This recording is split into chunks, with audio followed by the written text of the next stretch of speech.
Welcome, everyone, once again. Very nice to see your faces. I'm just trying to get a look at your faces now. Yes, now I have you in view. And we are now going to be going into episode 2 of Revelation and Its Discontents.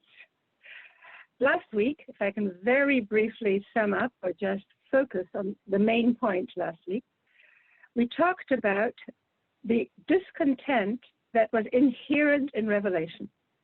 That is, it isn't a matter of what happened last week with the rebellions. It was not just a matter of people in some way being dissatisfied with the burden of laws and obligations that had been given them at Sinai.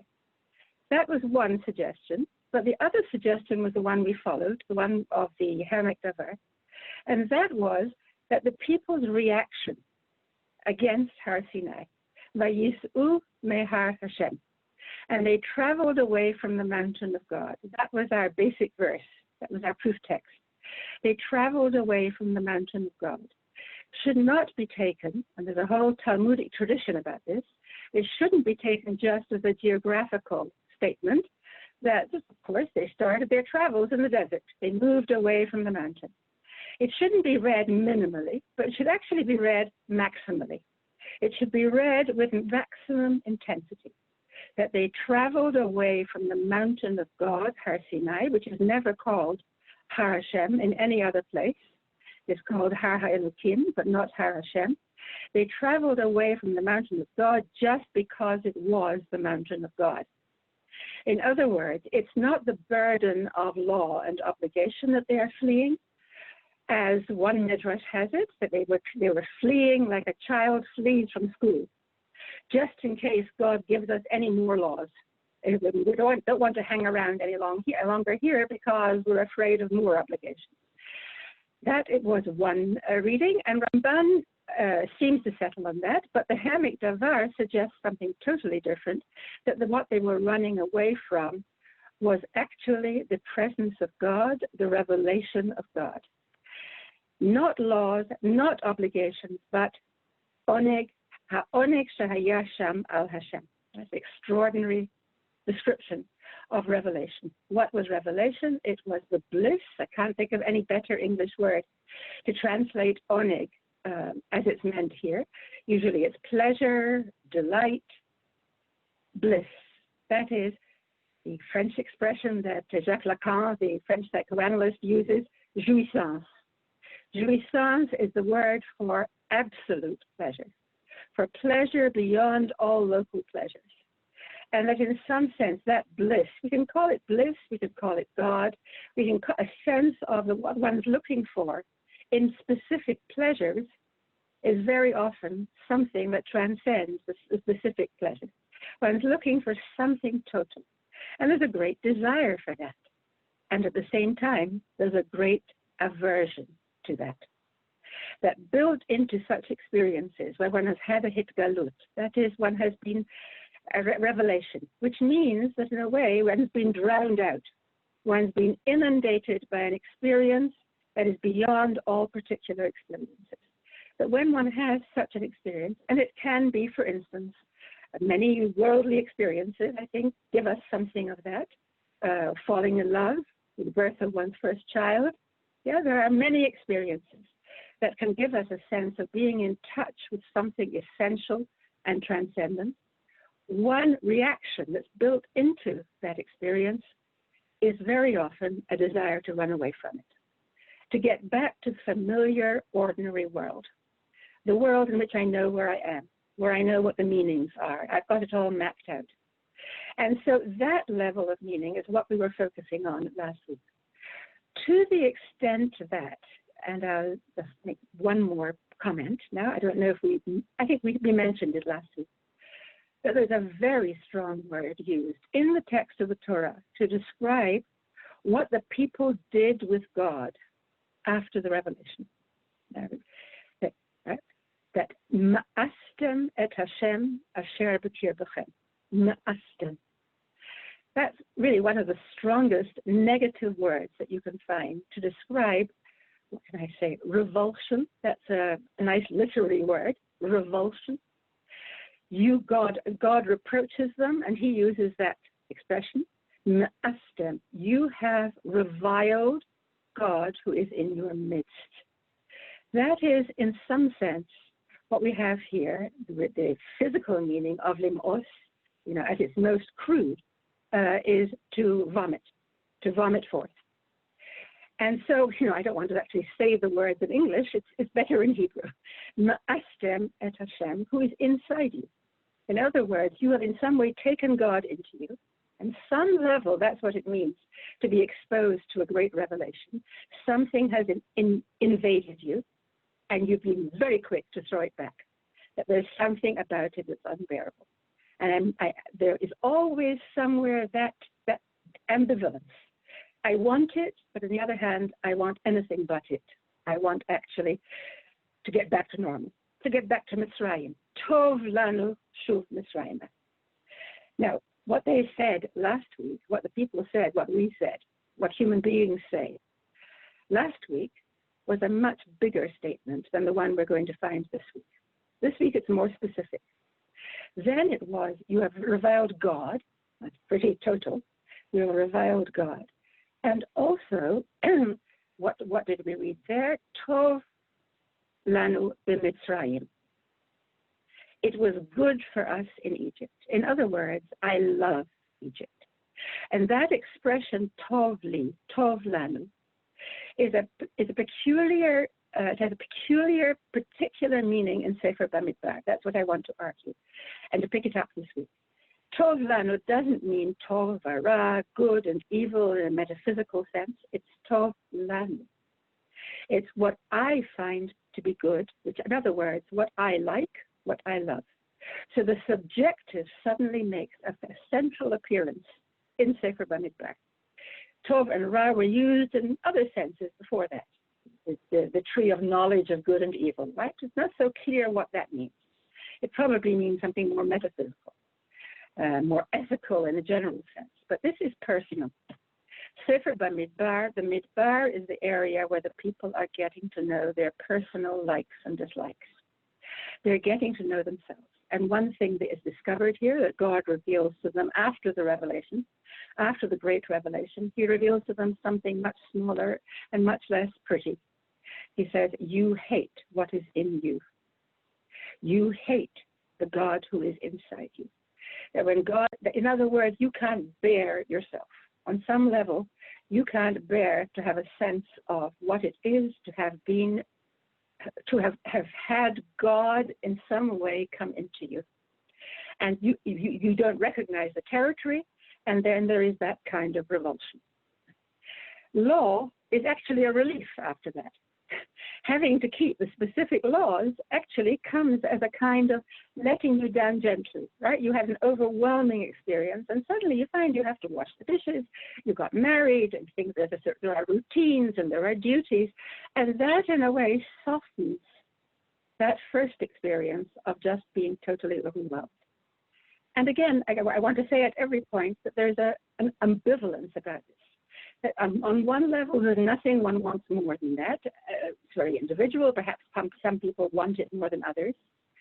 And on the other hand, there is also that contra, that push away, the averseness. And averseness, I wanted to quote here from Maurice Blanchot, the French philosopher, who talks about aversion. And he says, he really wants to say that what it is a movement away from overwhelming, intimate experiences. Intimate, let's say, erotic experiences. And I mean erotic, by erotic I mean more than sexual. That is, experiences with which one loves, one opens up towards, and then somehow closes down. And there is a wish, last week we talked about Donald Meltzer, one of the British psychoanalysts, and he uses this very simple expression. He says there is in human beings a wish to destroy experience. There's a wish to welcome experience, and there is also a wish to close one's eyes, to close the apertures, and to say, no, leave me alone. You know, I know what I'm about. I don't need this. The truth is, that Hitgalut, revelation, could be used broadly to describe not only positive experiences. I don't know if I should give the example that's in my mind. I think any experience that affects a single human being or a nation that is totally overwhelming to the extent that we can call it a catastrophe is also a Hitgalut. It's a revelation of the possible, of something that's possible. And it, of course, when it's negative, then certainly one wants to flee it, no question about that. But Hitgalut is not always benign. It's not always, pretty. It's reality. It's something more reality than one can bear. That I think Freud said something like that. In this week's parsha, it's not the God who's in your midst that you have reviled, but et haaretz asher ma'astem ba. Your children, God says to Moshe, to tell the people, your children will come and they will know the land which you have reviled.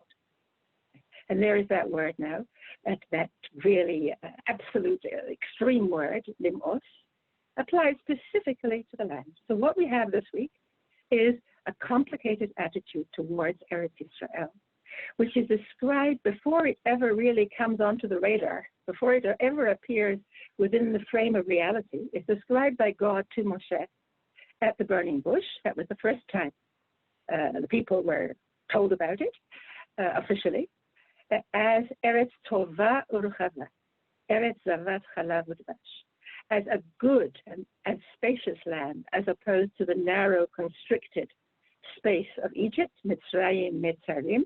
In other words, it's undoubtedly good. But when God says it's good and it's a land flowing with milk and honey and spacious, the idea is, and of course you're going to love it. On this basis, so Tova really means Tova Lachem. That you are going to feel, as we say in Yiddish, that's just what I've been wanting. That was God's promise. It wasn't only an objective promise. It was using the word good with all its emotional quivers around it, all its resonance. Oh, is that good? By which you mean you will love it. This will be a lovable land. How will the story of the spies be remembered later in the book of Psalms? Tehillim Kuf Vav, 106. What we'll read there, Vayim Asu Be'eretz Chemda. And they reviled the desirable land. There's the paradox. The land that you would have thought would be something they would desire, they reviled it. Velo ha'eminu, and they didn't believe in me. In other words, that is lack of emunah. The lack of emunah isn't that you don't believe, actually. I think it should be translated in these contexts, not belief, but trust. There wasn't that basic trust that allows you to be open to the love that's there, even in experiences that are a little much. Now, trust, I don't know if you can blame someone for not trusting. I've always felt this. In that meaning, that's simply the truth. In certain situations, children do not trust, and we do not trust. There's a situation, you can say these are frightening situations, but it goes much deeper than that. Not only frightening situations. And so I want to begin with you to look at the text of the story of the spies, in which you remember God is the one who suggests sending spies at the beginning. That's what gives the title to the book. And we're not quite ready to look at the source page yet. Ariel, we can go back to, yes, we'll come to the source pages soon. Thank you. And there, Moshe is told to send the spies. In other words, the original idea was God's idea. Nothing wrong with that, apparently, but we'll see that it's not so simple. And he tells the people, tells the spies, when he sends them, Ureitem et haaretz. The word that's used over and over again is the word to see. You will go and look at the land, Ureitem, and you will find out all about it. And there are a number of binary questions that are asked. Are the people who live in it strong or are they weak? Is the land fat, in other words, luxuriant, fertile, or is it infertile? Yeah? All kinds of binaries, this or that, tick the right box. Right? That should be easy to answer. But in among all those questions, God and Moshe asks a question that I want to say goes much further than the boxes. And that's another question, a question about the land. Ma ha'aretz asher hu yoshev ba hatovahi im ra'ah. Is it good or is it bad? And then again, you'll have in the next verse, what is the land? Is it fat or is it thin? And before that, we had another question about the land and the people. But the only one that just raises the pure issue of good or bad is that one. By which is not meant, is it fertile? Does it raise a strong population?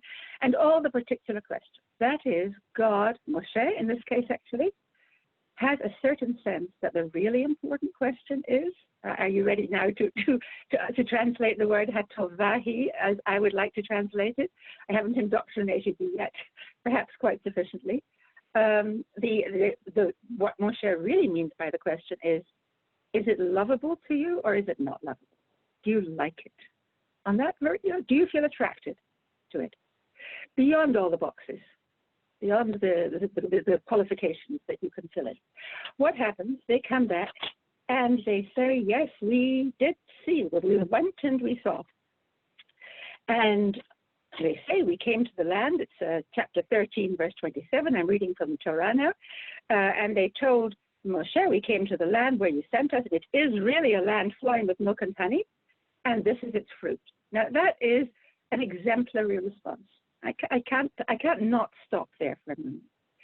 Here is its fruit, and it's a land flowing with milk and honey. In other words, what they're saying is, it really is a fertile land, but they're saying it in poetic language, and in the language that God had used to Moshe at the Sinai. In other words, what they're really saying, which is very faithful, you might say, it's a very positive response. They're saying, what you described to us, that God, the way God described the land, we found it to be true. It is a economically and geographically and productively a good land.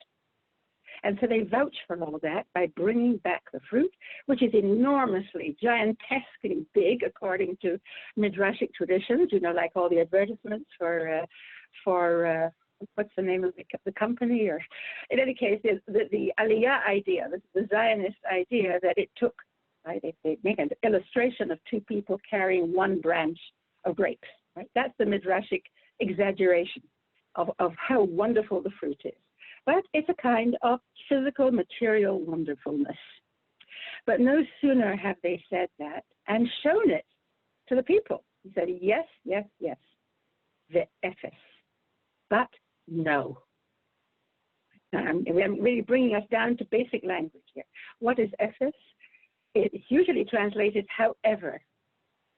Ephes ki al ta'am. On the other hand, however, the people are strong, they are too strong, and the cities are too fortified, and we saw giant people there.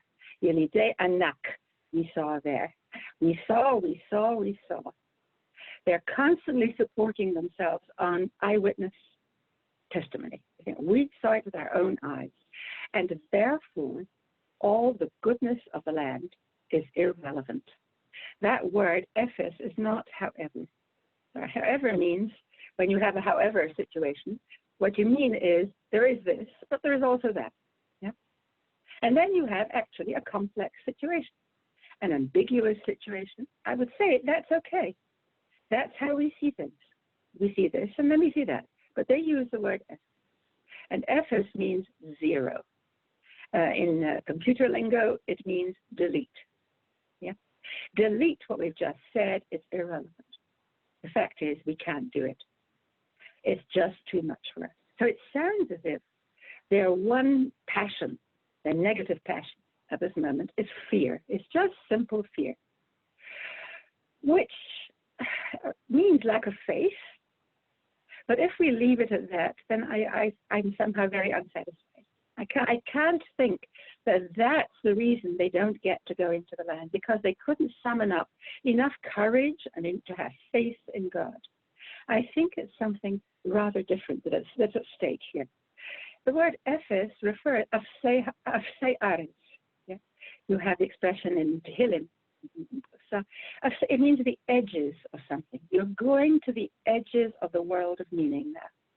When you go right to the edge of a world in which we can at all address ourselves, we can think of ourselves, what you find there is an incredible, overwhelming strength of the natives there, and a feeling that goes beyond the rational, I want to say, that we can't do it. Lo nuchal. And what follows then is an indirect description of the panic among the people when the spies have said this. How do we know there's a panic? It's a very clever way of narrating because of the indirect reaction of Kalev. Kalev, the good spy, Vayahas Kalev et ha'am el Moshe. He has to hush the people because of pandemonium at this moment about the report. So there's something in this report which is apparently, I would say, to be afraid of war is a rational response. Can I go as far as that? In other words, forget faith, right? We yet have to think of what faith is. You're going to go blind into a war where you know you're much outnumbered, just you're going to run into it because God is going to look after you. So I would call that, it's a rational fear. But the reaction of the people is more than rational. Suddenly there's pandemonium, and then Kalev has to hush them, and he has to say, Alo na'aleh, we really can go up, because Yachol nuchal, we really can over it. Yachol nuchal, we can, yes. We can prevail over the people and over the land. But the people, the other spies say, Lo nuchal alot el ha'am, we can't go up against the people, ki chazak hu mimenu, because it is too strong for us. And in an extraordinary Midrashic reading, which I didn't put on your page, the word mimenu is given a double meaning. It's too strong for us, the people are too strong for us, mimenu, too strong for him. Now that's a much more radical statement. What they mean is not just that this particular reality is just too much for us. We can't deal with this. They're too strong. What they mean is that the possibilities of the world can't match the terror that we can't even begin to imagine. Let's say God, right? God, it doesn't have any reality for us in this case, because they are too strong in our imagination, in our fantasy. Nothing can equal this particular kind of fear that we have. And then what they go on to say, it's called Dibat Haaretz. This is the real slander against the land. What is the slander against the land? Just listen to it. I'm sure you're very familiar with it. Haaretz asher avarnu ba laturota eretz ochelet yoshveha. The land we went up to scan, to tour, to look around, to see what there is there, to bring back answers about. It's a land that consumes its inhabitants. Now, that image should sort of leave us shaking in our shoes. That is, what they have is the child's kind of mythic reaction to giants, to monsters that will eat you up. Now, this is not rational language already. This is something else. The people there, and they go on then to say, all the people there, they already made one reference to giant people. And then you might be left to think, well, maybe it's a metaphor, maybe they just mean they seem to us very big and strong, hale and hearty. No, they repeat it again, but this time more intensively. The whole ha'am asher ra'inu, all the people we saw there are anshei midot, are enormous, are beyond measuring, anshei midot. And then again, and there we saw, they keep on saying it in the terms of we saw. As if to say, on the one hand, you can believe us to the people because we saw it with our own eyes. But also they're emphasizing something about perspective. When someone says, you know what I saw, and I saw this, and I saw that, and what you are meeting is an excited perspective, an agitated perspective. that someone is deeply troubled by what they saw and is no longer an objective statement. There we saw the giants, Nephilim, B'nai Anak min HaNephilim, every word that we can find in biblical Hebrew to describe giants. B'nai Anak min HaNephilim, v'nehi be'einenu k'chagavim v'chen hayinu be'eineihem. And we were in our own eyes as grasshoppers, and so we were in their eyes. Now that's the end of that scene. But listen to the ending. Listen to the visuality of it, to the revelation that they're describing. They are describing a revelation of a certain kind. And it's a revelation of a gigantic reality, yes, which made us feel like grasshoppers. I would say, I can imagine that. I can very well imagine that. It is no longer an objective description of those people. It's people who make me, how do I know they're big? Because I feel like a grasshopper. Now, how many times have I felt like a grasshopper without actually facing a giant? Right? There are many situations in which, you are reduced. The basic situation, as I think I said already, is the situation of a child in a world of adults. That's what gives this comparison its mythic quality. I sometimes bring myself to realize how big we must seem to those little ones, right? We're just so used to being who we are, and we just adore their littleness.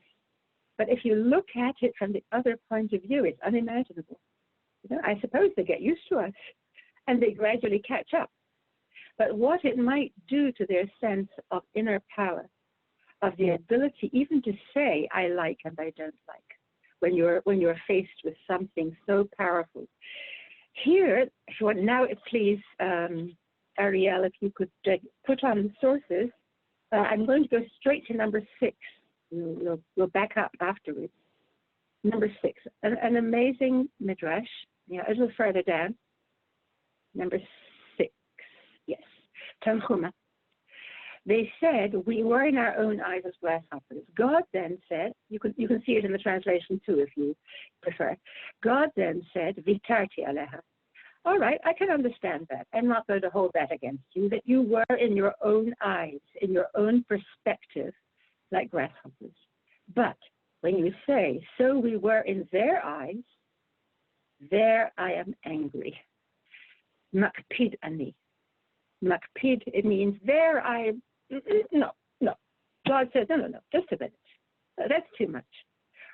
How do you know, it's really quite amazing, how do you know how I made you in their eyes?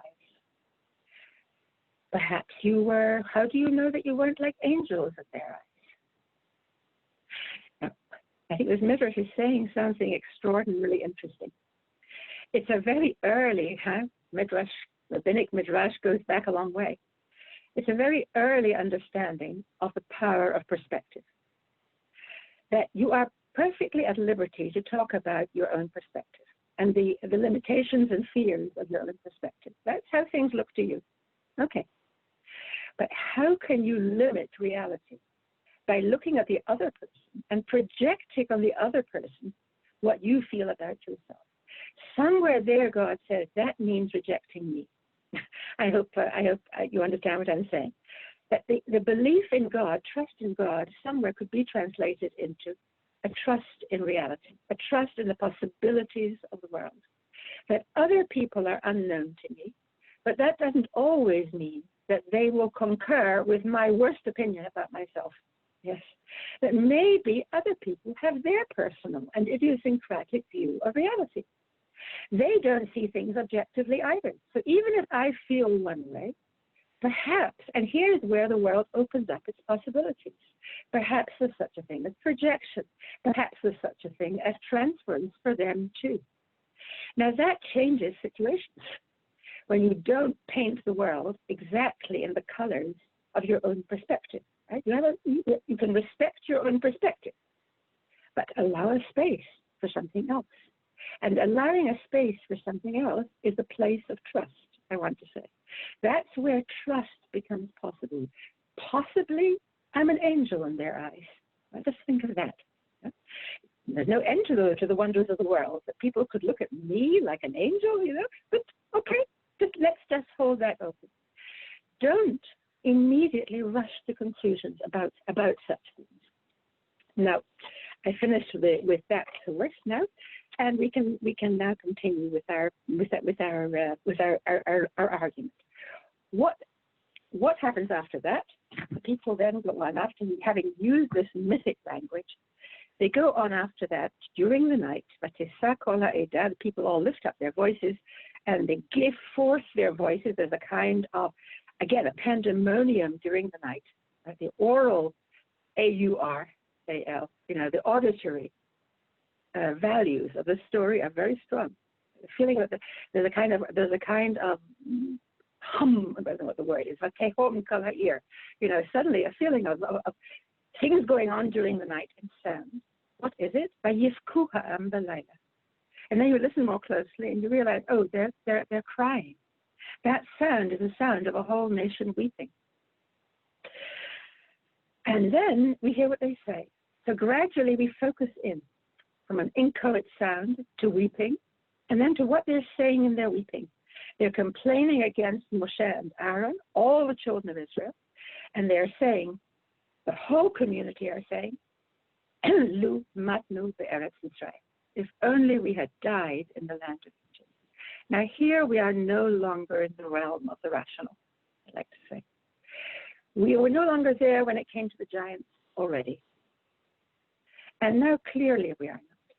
Lu matnu, if only we had died. Why is God bringing us to this land to fall by the sword with our wives and our children? They'll be as booty. Halo tov lanu shu Mitzrayim. It's good for us to return to Egypt. And there's that good for us in its very pragmatic, personal sense. It's good for us. We want to. We like the idea because we're so afraid. But what's the rationality in that? You're so afraid of dying that you want to be dead already. That's really what they're saying. If only we had died already, rather than having to face death in this way. Now, when I'm saying it's irrational, I don't mean that it's incomprehensible. I think if you have an imagination and an experience of extremes of feeling, then you may understand such a state of feeling. But it's a state of feeling that calls on fantasy. It's the child fantasy, I'd rather be dead than face what I have to face now. It comes from that realm of discourse, yes? And that's what a whole nation says all night. So there's something very intense here. The fantasy life of the people has been stirred up now to an extent that they can't conceive of anything else, and they say, let's appoint an alternative leader, another leader, and we'll return to Egypt. And Moshe and Aaron fall on their faces in front of the whole crowd. And then Yehoshua and Caleb, the two good spies, speak up. And I just want to mention, to read the beginning of what they say. They say to the whole community, in other words, this is a mass panic. The land that we pass through to scan, to visit, Tova ha'aretz me'od me'od. It's a very, very good land. And I'll cut it there. Of course, it doesn't end there, but what point are the good spies making here? After assert, it's not only good, but it's very, very good. Sounds, again, almost childish. Very, very. How many veries, or how many superlatives are you going to have? I was brought up to believe that when your good writing involves a minimum use of the word very.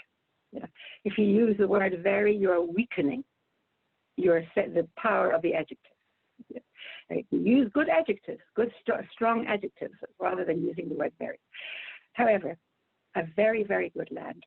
But the spies themselves said it was a good land. That's not the issue, apparently. They came and they acknowledged. They said it's flowing with milk and honey, and here's the fruit. And when you read the story as it's told in Sefer Dvarim, in the book of Deuteronomy, the story is retold with the hindsight of 40 years. There, Moshe remembers the spies actually saying, Tovahi. It's a good land. That was essentially what they said. So what is the problem then? Surely the problem then is just the lack of courage, the lack of faith, sheer fear. However, I want to be saying that tovah can mean more than one thing. And I've already said it actually. That tovah can mean, and I think that's what the spies are implying when they say it's a good land. Objectively, concretely, it's a good land. Right? The advertisements are true. What you've been promising us is true, objectively. But it doesn't matter in the slightest because of that word ephes. And what is that word ephes if it's not over an expression of, in the philosophical sense, of skepticism? Now, skepticism is a school of philosophy, right? It's a whole approach in philosophy.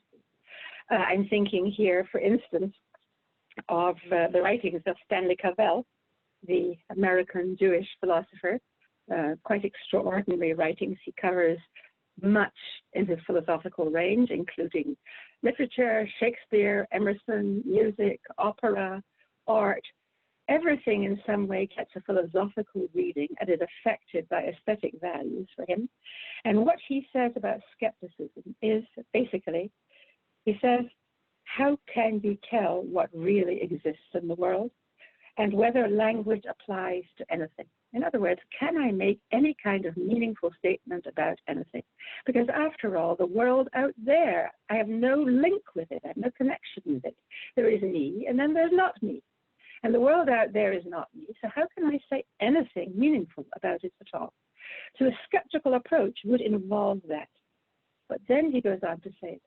He says skepticism in its developed form as a philosophical approach means really the annihilation of the world. It's a movement, it's a world-consuming doubt. It's a doubt about the reality of anything.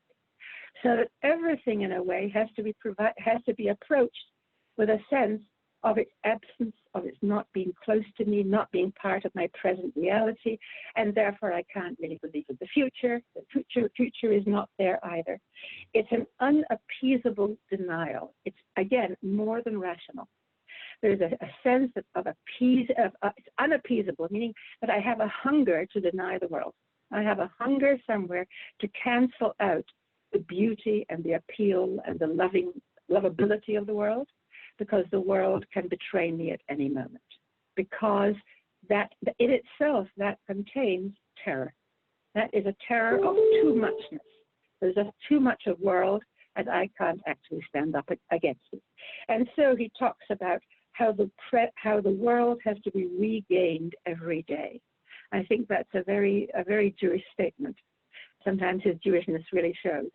That is, it seems to mean moda ani lefanecha, in the morning, that we wake up from dreams and nightmares where fantasy rules and the world can very well become totally terrifying. And we wake up in the morning, and here we are, and we say moda ani lefanecha. Somewhere there's gratitude for the world being created again, with its terrors and its possibilities. Now, we come back to our story here. Moshe is told by God, back to the beginning of the Parashat, he's told by him, Shlach lecha anashim, send for yourself. That strange word, lecha, for you. If we could have the sources now, let's go back to number 1. Yes. And number 2. I won't read number 1, although it's worth reading. Shlach lecha, number 2.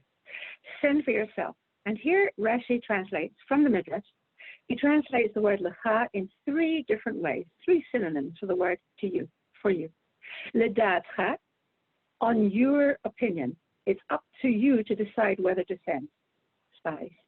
Ani eni mitzavelach, I am not commanding you. In other words, what God says, shlach lecha, he's saying, this is the opposite of a commandment. I would have thought shlach means a commandment. But the word lecha countermands that, undermines it. No, I'm not commanding you. In tirtzeh shlach. If you want, send. 3 different ways Rashi has pointed out the force of the little word lecha. Lecha undermines shlach. It diminishes its impact. What sounds like a command is now left up to Moshe. It's left up to him to decide on what the right thing to do now. And it's up to his desire, in tirtzeh, if you want. Why? And here Rashi tells the story of the commissioning of the spies in a very global way. He includes the other version of the story in Sefer Devarim, in his plot line. Israel came and they said to Moshe, let us send people in front of us to spy out the land. That's from Sefer Devarim. As it says there, Vatikravun elai kulchem. You, all of you, ganged up on me and said, let us send spies. In other words, the story began not with God's command, but with the people's wish. It was a popular desire to send spies. Moshe nimlach b'shchina. And God then Moshe consulted God. And God said, I told them it's a good land. I said it at the burning bush. I will bring you up from the affliction of Egypt to that good and spacious land. So God is now saying to Moshe, when Moshe consults God, what shall I do now? The people want to send spies. God's answer, how can we describe it? I told them it's a good land. What can you hear in that? You know, if a parent feels somewhere, why do you need to check out what I've just promised you? I've just promised you it's good. And you say, I'd like to have a look before I accept this gift that you've given me. And the parent says, but I told you it was good. What do you understand from that? What should the child understand from that? Presumably that the parent is aggrieved.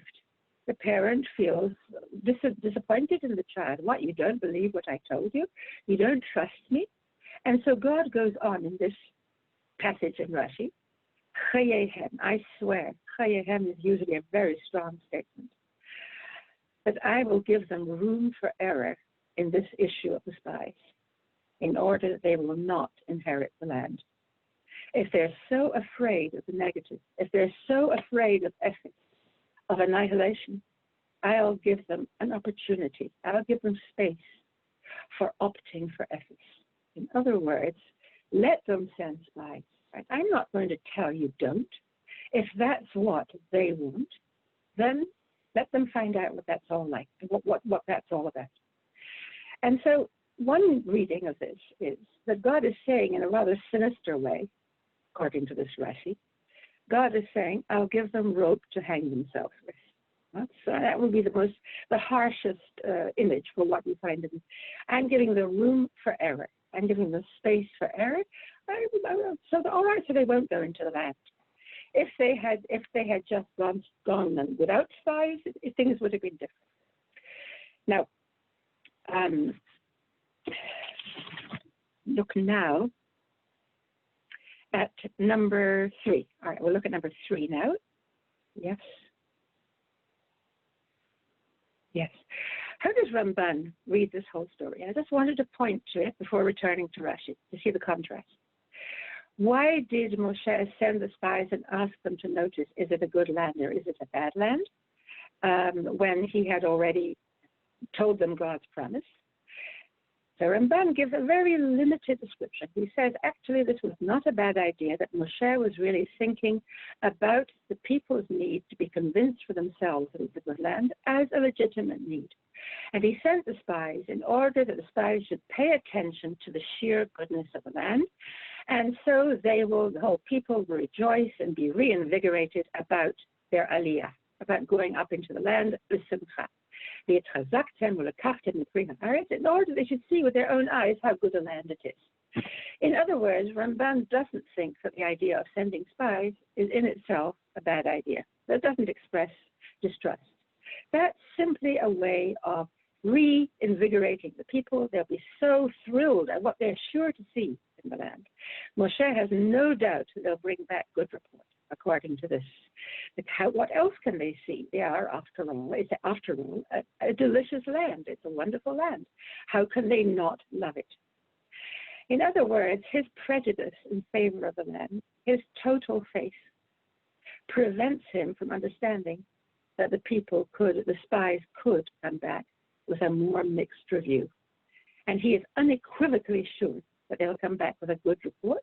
And that in some way opens up the tragedy. And if you move now to Rashi at number 4, if you can move down, number 4.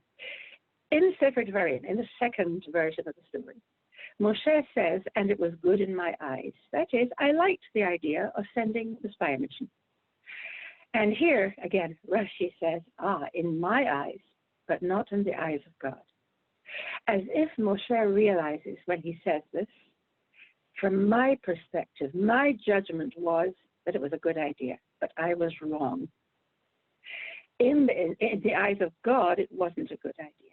And so that Rashi then asks, so if it was a good idea for Moshe, then why is this included among the rebukes of the people? That is there at the beginning of Sefer Dvarim. There are a lot of narratives that redound to the discredit of the people. And so why is this included there if Moshe says himself he thought it was a good idea to send the spies? And here follows a very expressive mashal, a parable, which will be very important for us. It's like a parable of a man who says to his friend, sell me your donkey. And he says, okay. From now on, let's say a used car rather than a donkey, right? Just to bring it somewhat up to date. And he says, yes. And then the buyer says, will you give it to me for a trial run? I just want to go for a trial run with it. And he says, yes. Over the hills and the mountains? Yes.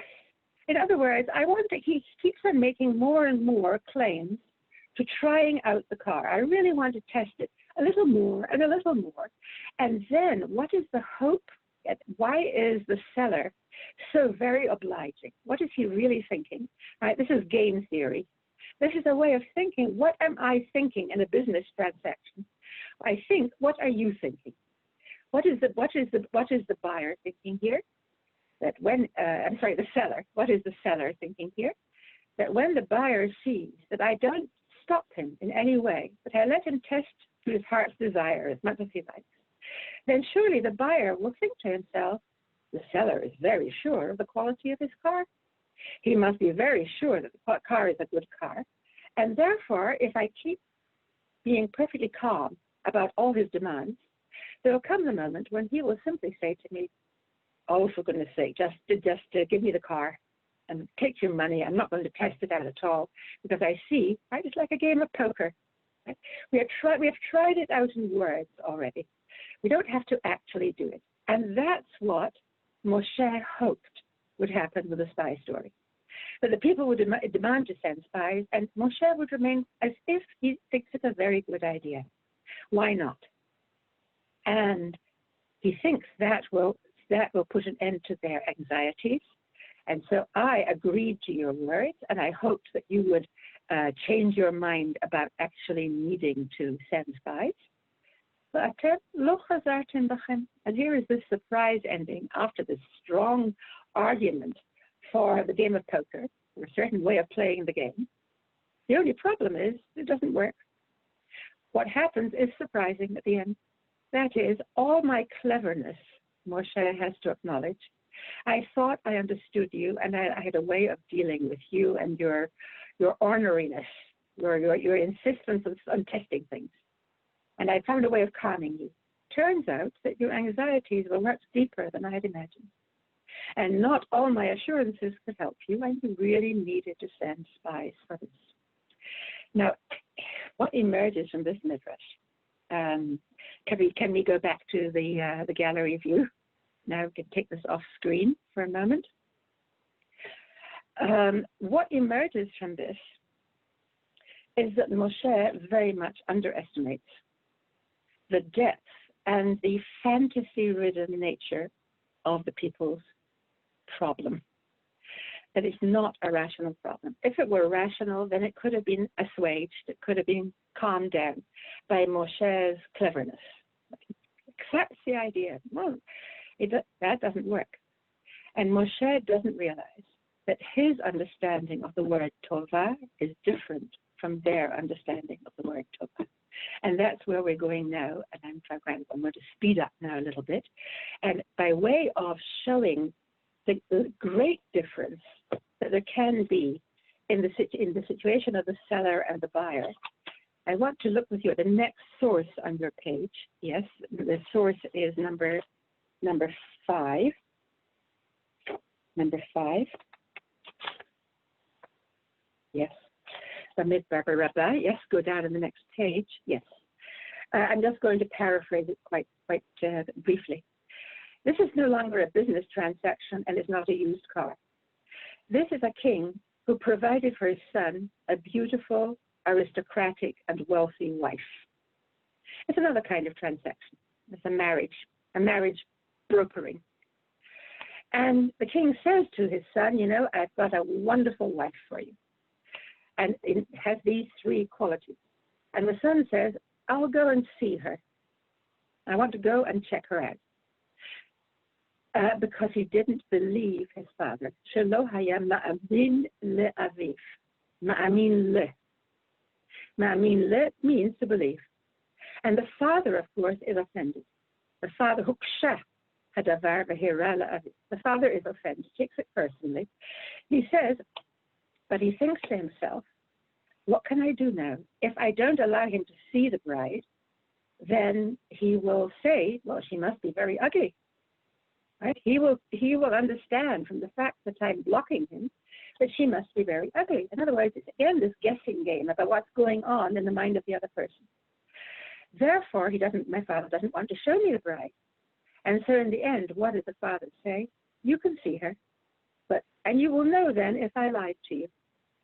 But because you didn't he'emanta be, now it's not li, but be, right? You see how it changes. The father understands this is not just a matter of you didn't believe me, you thought I was lying. You didn't trust me. You didn't trust me for what? That I wouldn't lie? Surely to trust means something beyond that. You didn't trust me. What will happen now? The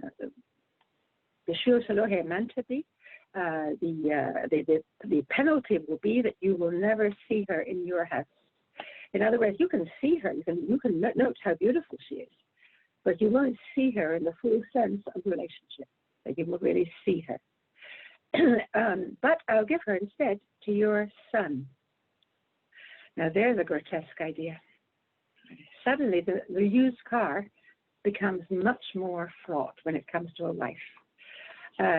Because you didn't trust me. So God said to Israel, the land is a good one, and they didn't believe it. And they said, let's send spies. And God said, if I don't let them send the spies, then they'll think the worst of the land.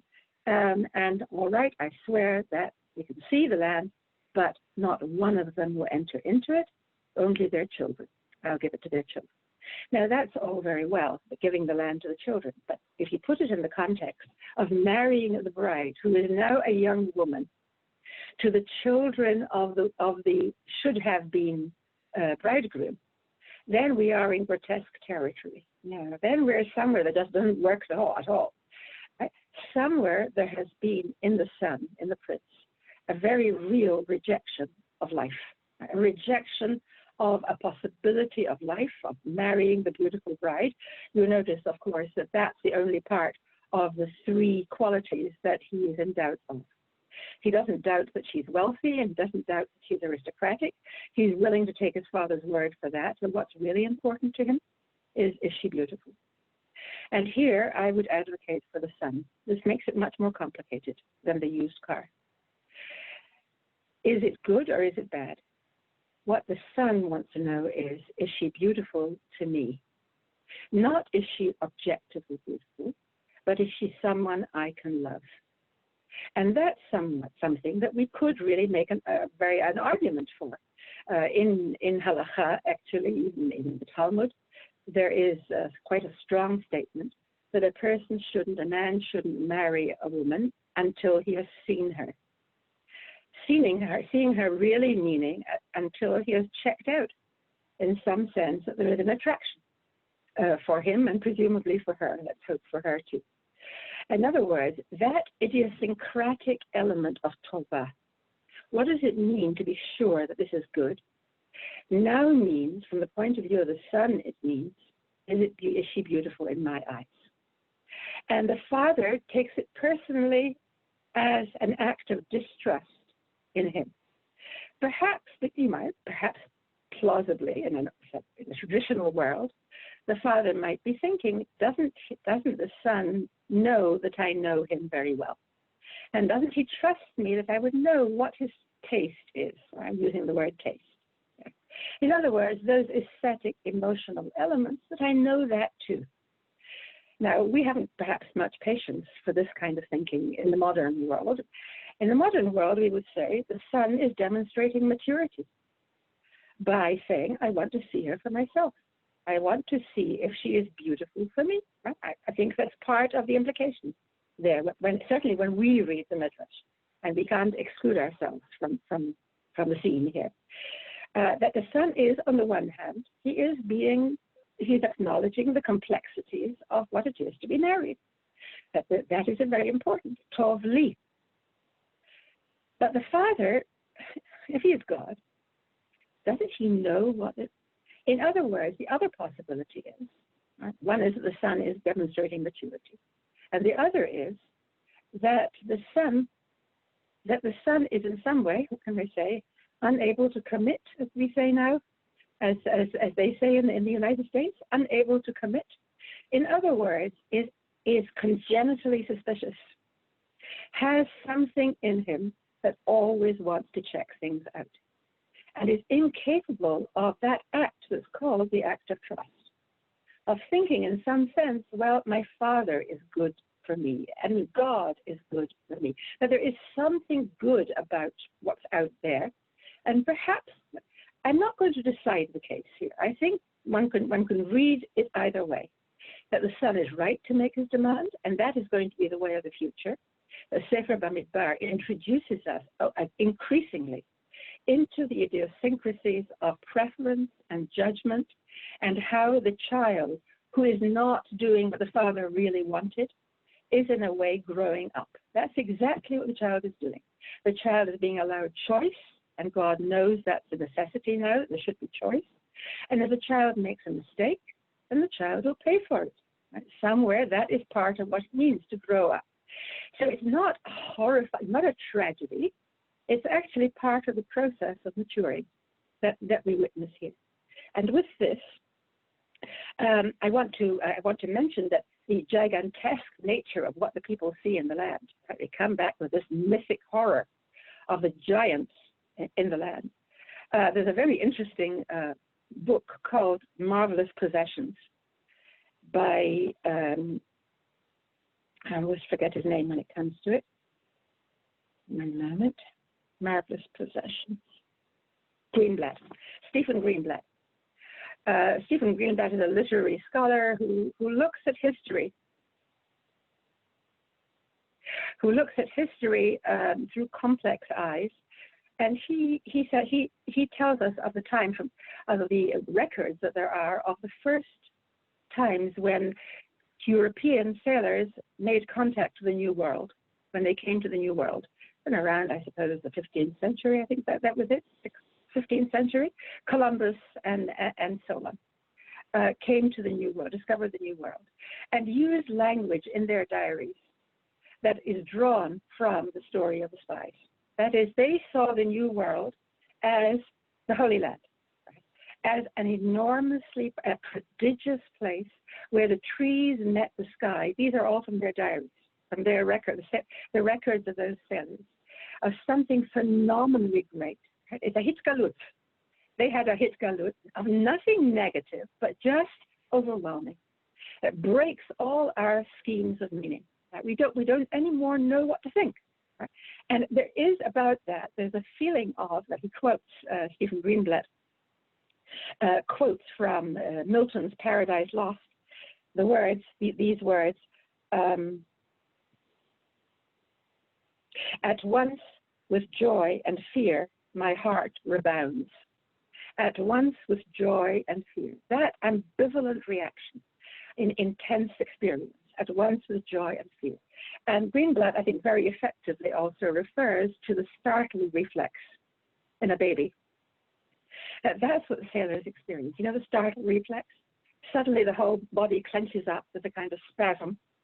at something that the parent can't really understand. The parent doesn't know what produces that, but suddenly the child has been in a way totally floored, totally deprived of its senses.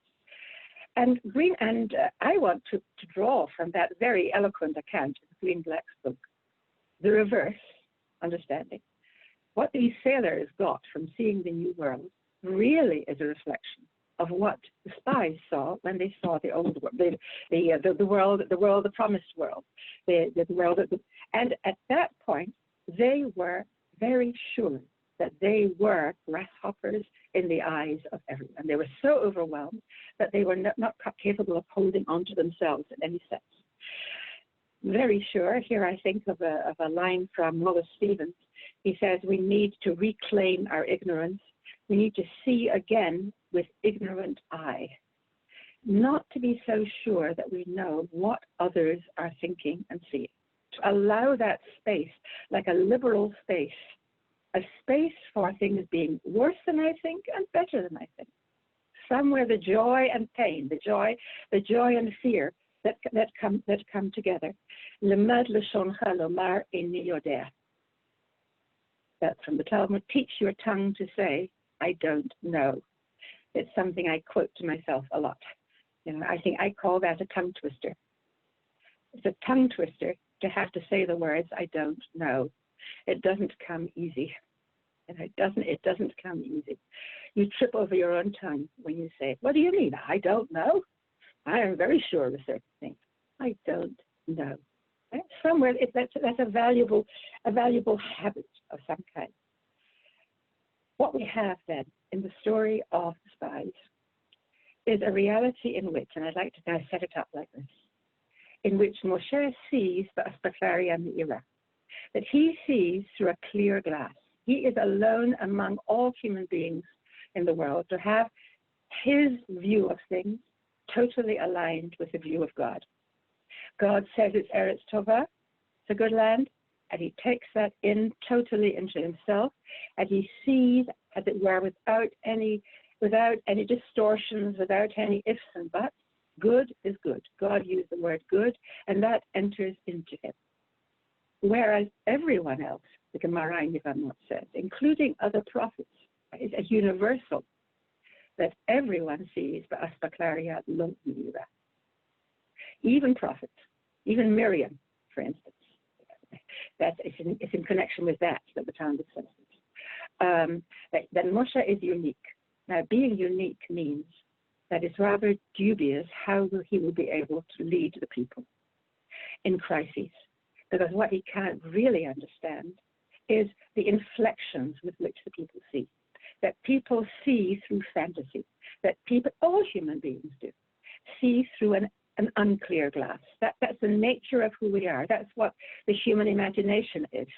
The role that imagination plays in the world. Right? There may be a few things that one can say one has got precisely objectively right, but I'm not so sure even of that. We see through the limits of the models of the world that we are prepared to see through. Even mathematics, even totally, it seems, empirical, turn out to be very far from empirical.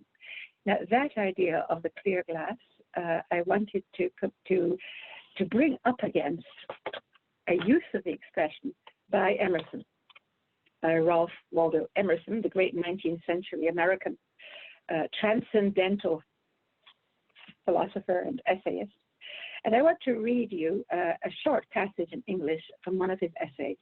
The essay is called Nature, and he describes going out for a walk in nature. Starts with a bare common, and they're in Boston, the Boston Common. And he says, without having in my thoughts any occurrence of special good fortune, I have enjoyed a perfect exhilaration. I am glad to the brink of fear. Now there it is, joy and fear. Suddenly for no reason but the effect of nature on him. He is in the midst of nature. In the woods is perpetual youth. In the woods, too, a man casts off his years as the snake his slough, and at what period soever of life is always a child. Suddenly I go back to being a child in the vulnerable, ecstatic sense. There I am with that feeling of perpetual youth. I've lost all the crusts of old age. In the woods we return to reason and faith. There I feel that nothing can befall me in life, no disgrace, no calamity, leaving me my eyes, in brackets, as long as I have my eyes, which nature cannot repair. In other words, in this exalted state, I feel totally above the accidents of time, of fatality, of death. There is nothing irreparable that can happen to me. And that's the ecstasy of the walk in nature. Standing on the bare ground, my head bathed by the blithe air, what beautiful words, and uplifted into infinite space, all mean egotism vanishes. I become a transparent eyeball. There's the phrase. That's the Aspaklarian era, I want to say. I become an eyeball that has no inflections, no distortions. I'm transparent. There's no ego. I am nothing. I see all. The currents of the universal being circulate through me. I am part or particle of God. Now, there are hassidic writers who use expressions a little like that. Yes,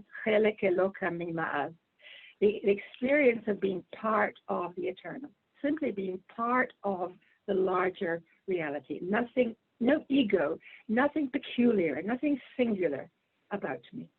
And that is the experience that he very beautifully describes here. I want to look at it, though, through the prism of a critic, Mark Edmondson, who criticizes Emerson here, to the great distress of Emerson lovers who may be among you. What Edmondson points out is the fact that Emerson, in his ecstasy, in his transparent eyeball, being like Moshe, as it were, I see things, right, in our terms, that he sees things only from God's point of view when he's in nature. And Edmondson points out his critique. He says, really, but there's no sense in the passage of his having faced the opposition, the antagonist, irreparable harm, for instance. He mentions it only to say it has no meaning for me. But such a statement about the totality of things, about the God infusion of things, has to, on some level, face the problem of death and time and trauma, and somewhere to see one's way through it to that. This ecstasy, he says, means very little. It mentions loss, but it doesn't actually engage with loss. And this is at a time in Emerson's life when he's lost the two people who are probably most precious to him, his wife and his dearest brother.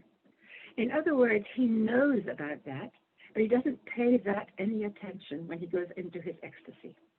And I want to say that perhaps something of the same kind is what happens to the spies. That they come back and they make a valiant attempt to give an ecstatic report, which is based on the facts. The fact is that it's a good land, it's a very fruitful land, so Ephes. And then they're thrown back on the hard edge of what stands outside nature, outside the ecstasy of nature. And I can only say that this is something I experience a lot. I don't think, I'm a little shy to be personal, but it seems to me that in my life, it's something that I'm constantly bouncing between, the ecstatic view and then the hard edge, the darkness, and the attempt somewhere to encompass both, to find a way of expressing, of representing to myself in some way what it would be like to have trust in the middle of joy and fear, right? On some level. What might that mean? But one thing we are saying now is that in order for the people to survive, they will have in some way to find some kind of trust to be going on. And it will have to be a trust that acknowledges terror and fear on some level. And so that's what Kalev and Yehoshua, what Kalev actually says when he speaks up against the people's panic. And he says, Tovah ha'aretz ma'od ma'od. And we notice that. What is that ma'od ma'od? It's very, very good land. We notice there's almost a childish sound to it. what are you achieving by emphasizing what the spies themselves have already said? They've said it's a good land. That's not the problem. The problem is not that vision of a good land, that kind of precarious visionary mode. You know, when you go into an ecstasy for a moment, only to be dashed immediately by Ephes. You know, but that's not important. So what is Kalev actually saying? And there's a wonderful reading that I wanted to share with you. It's in my own personal notebook of important readings. Tovah haaretz ma'od ma'od. This is the Hermik Davar, whom we have used last week in the Siva Voloshin, who says this. This reminds us of God seeing the world after 6 days of creation, on each day of which God saw it was good. And then on the 6th day, when the world is completed, including Adam, including the human being, God sees that it's very good. Tov ma'od. And the Hermik Davar points out, well, first of all, there is one way of reading that ma'od, that very good. What makes the world intensely good on the 6th day? Perhaps it is Adam. It is Adam and ma'od, you know, are anagrams for each other. It's the same letters. That the existence of the human is what makes the world very good in God's eyes. There's an intensity there that comes from having a human being, a human subject who is experiencing the world. Now, it's not only good in God's eyes, but a human being can now look at it and perhaps see it as very good. But then the Nesiv goes on to say this, and this is quite shocking. Midrash says, what is Tov Ma'od?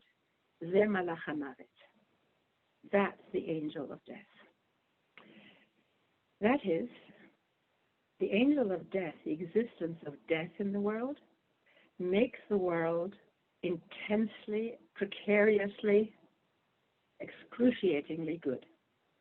That is, the joy, the bliss, the delight. He uses the word oneg there again. It's a word he obviously likes, even though he's a Litvak, even though he represents a certain tradition of sobriety. He's interested in bliss. And he says that the real pleasure one gets from the world has something to do with the limitations and the boundaries that there are in the world. If we lived forever, perhaps we wouldn't sense so as acutely as we do the beauty and the power of the world. So somewhere our mortality and our vulnerability to time and to change, in a way, makes us more intense. We keep coming back to the same idea. And then there would have to be, what would maturity be? Would be the ability to accept a tov ma'od world, a world that has nothing bland about it, but that somewhere comes to us with intensities, and that we are able to take in those intensities without denying one in the presence of the other. That we can bring the world back every day in some way, even after we've been into darkness. Now, bringing the world back, of course, this, again, it's not an objective thing. It's a matter of a certain inner desire. It's a desire to have a world that we can love. Without that desire, then there will be nothing. At the same time, acknowledging the antagonist, as it were, the angel of death.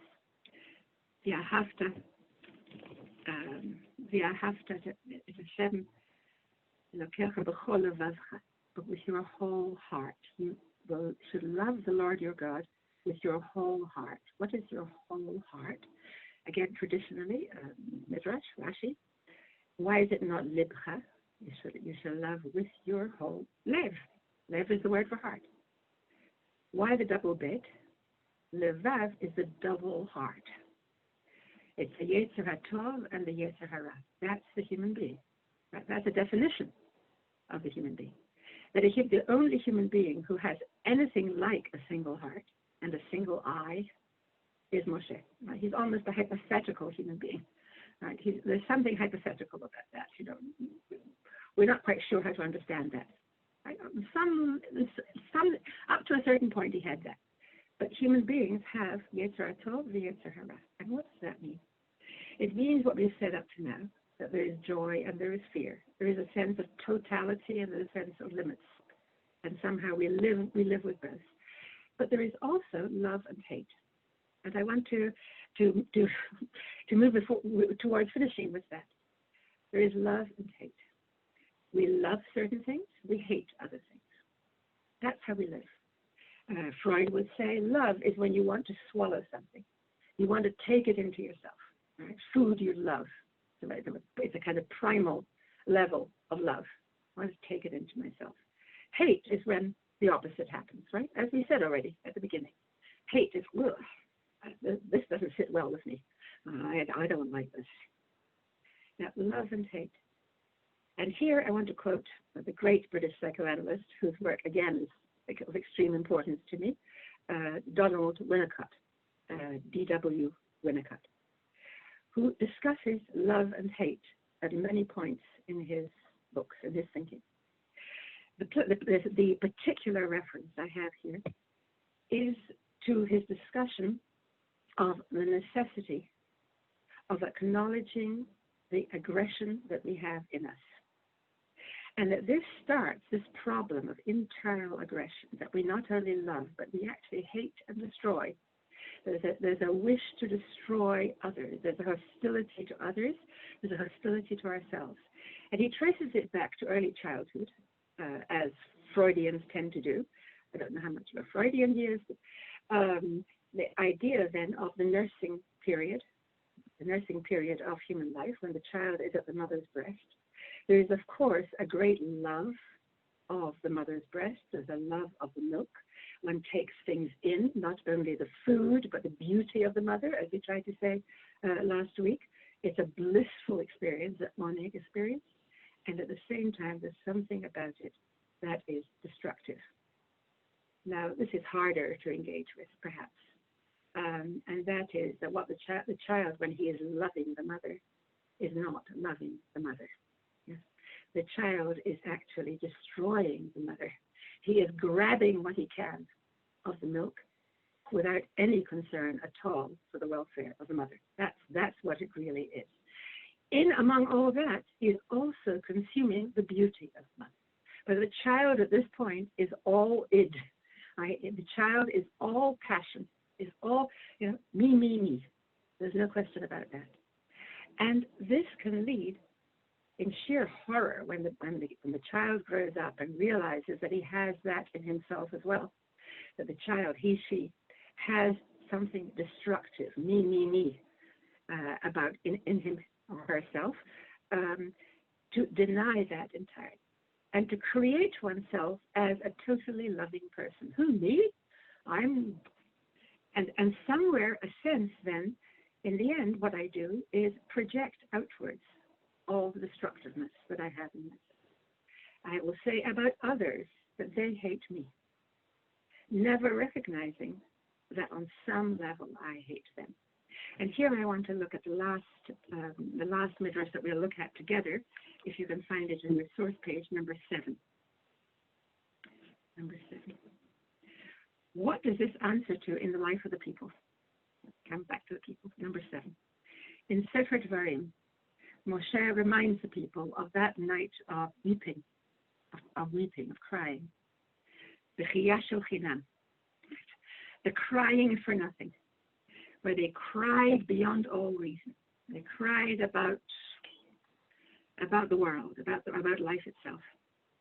And Moshe now, 40 years later, interprets for the people, gives them back what they were really saying during that night when they were crying.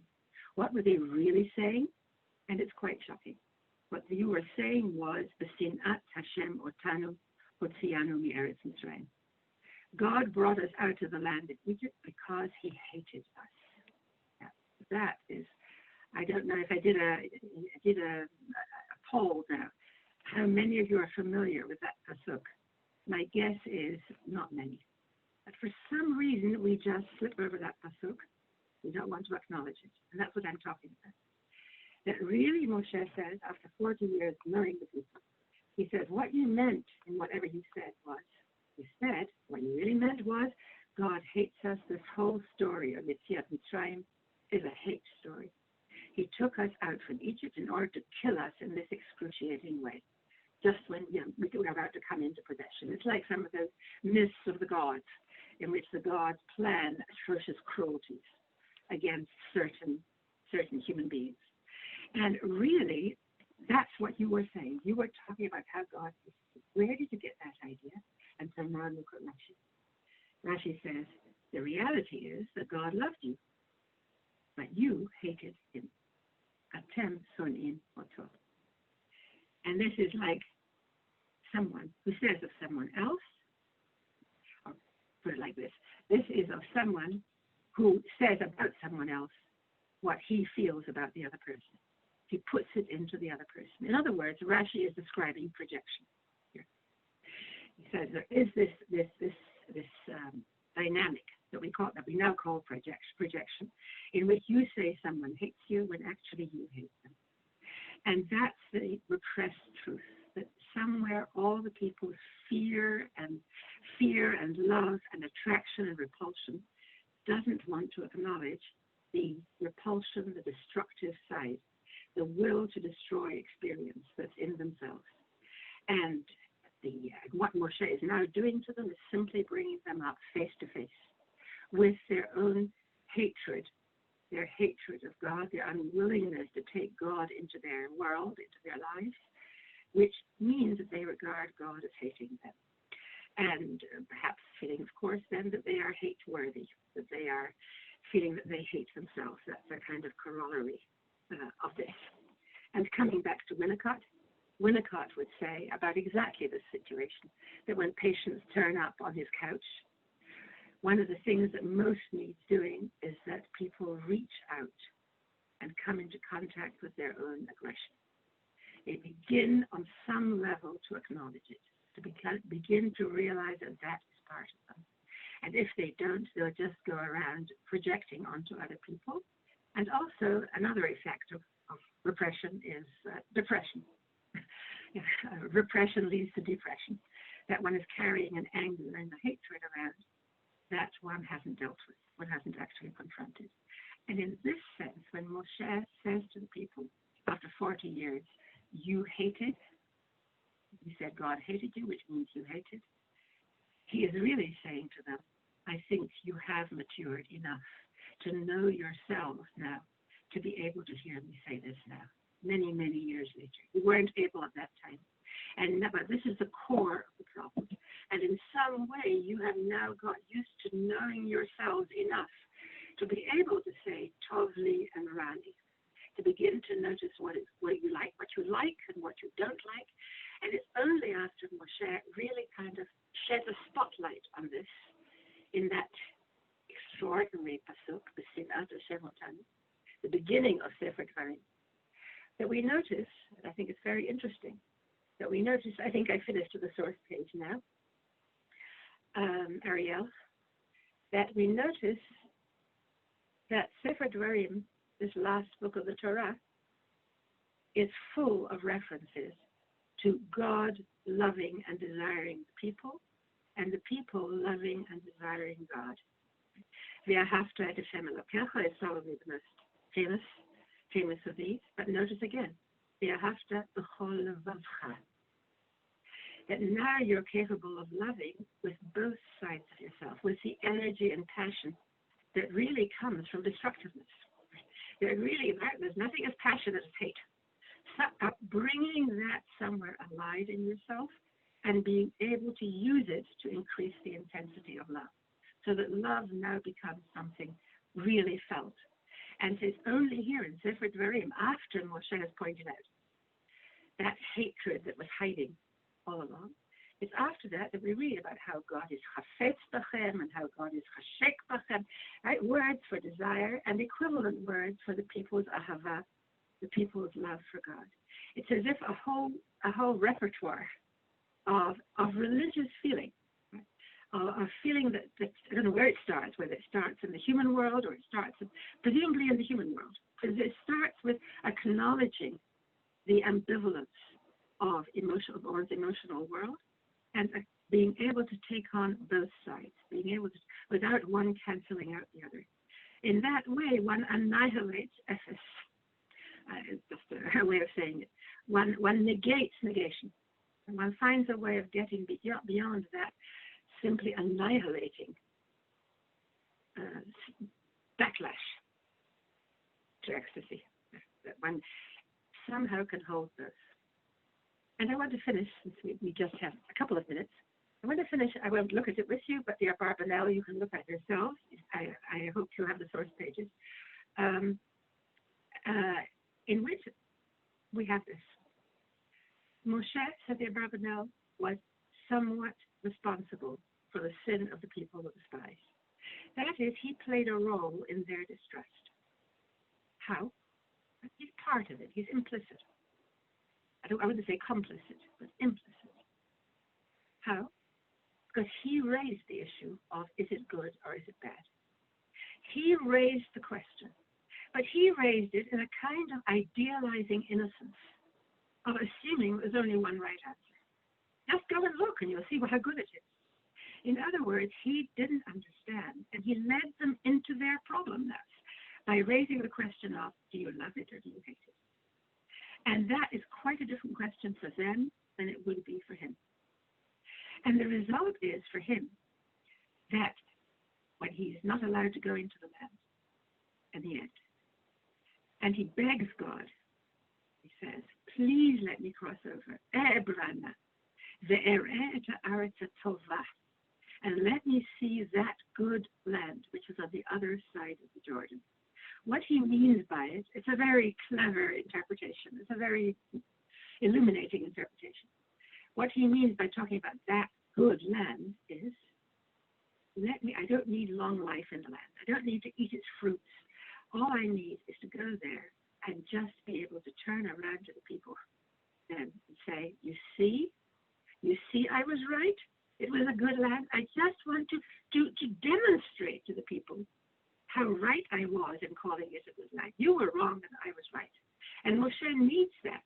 That's his need at that point, to vindicate himself, because the people are just baffling to him. How could they not believe the obvious truth? And what is God's response? God says, Ravlacha. That's quite enough. It's a very harsh response to Moshe. That's quite enough. Al tosef daber elai od, badavar hazeh. Don't talk to me anymore about this matter of the spies, about this matter of, is it a good or a bad land? That was where the trouble arose, that you didn't understand them. You didn't understand that for them, it had to have a different meaning from the Aspaklaria Me'ira meaning. It had to have a meaning, an idiosyncratic meaning, a meaning that is partly aesthetic and partly associative and partly to do with memory and with all the variables of how a human being loves and hates. And that for them, as for all human beings, therefore, there is no clear glass, and you are simply unique. And you didn't understand that there is, in that sense, a gap between you and them. And in that sense, God vindicates the people. God vindicates the people that what they needed to do is not exactly a sin. Right? I don't know how you can exactly say it. We call it Chet HaMeraglim. But at this moment, I can't quite remember it. It seems to me that it's not called a Chet in the actual narrative.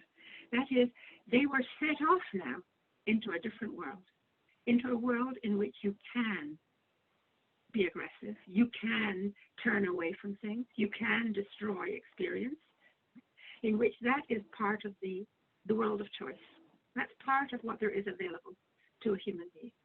And the idea would be in some way to find their way through that midbar, to use the midbar space, that wild space, to find out a few things about themselves, about others, and about God, and find a way of being able to enter the land at the end of all that.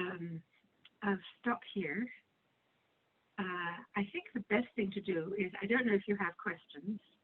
I'm on the chat right now, and we don't have questions this time, so I think we're kind of good to go. I'm sorry, I can't hear. Is someone saying something? This is Ariel speaking. I'm looking at the I chat. can't hear. Okay. Can you hear me now? Okay, I see that Avivah. Somewhat, but not very well. Okay, I'm I just think gonna. the first thing to do is, if you have a question, please feel free to write it to me. I know it would have to be a serious question for you to go to the trouble, but I'll give you my email address. It's Zornberg at netvision.net.il.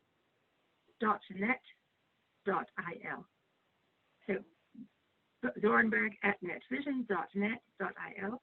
And please do write to me. I would love to see your questions, comments, and associations you may have, whatever you feel like. It would give me a sense of depth to your wonderful images on the screen if I actually hear from you as well. Thank you very much. Shalom, Kotus.